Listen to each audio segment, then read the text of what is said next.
Mobile data po ba ang gamit mo para makapag-Facebook? Ituturo ko po ang dalawang technique kung paano po makatipid, lalo na po sa katulad ko na content creator na laging nakababad sa Facebook. Ito po, ituturo ko po sa inyo kung paano po gamitin ang dalawang technique para mas makatipid po sa data. Una po ay punta po kayo sa Facebook nyo at makikita nyo po dyan sa gawing taas na kanan ang menu. I-click nyo po yan.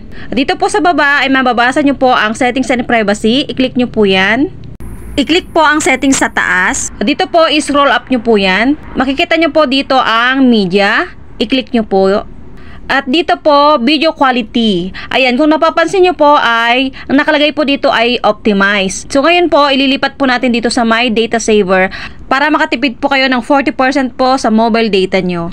At dito naman po sa autoplay ay i-click nyo po ang never autoplay videos. Ilipat nyo po para hindi po yan mag-autoplay kapag may pinanood po kayo, lalo po pag natulugan or iniwan nyo po. Ayan. So dito po ay makakatipid na po talaga kayo ng mobile data. Kung nagustuhan at kung may natutunan po ay palambing naman, paki-heart po. At eto po ay pwede nyo rin pong i-share sa mga followers or friends nyo po para sila rin po ay matulungan, lalo po yung mga hindi pa po nakakaalam. Thank you and God bless po.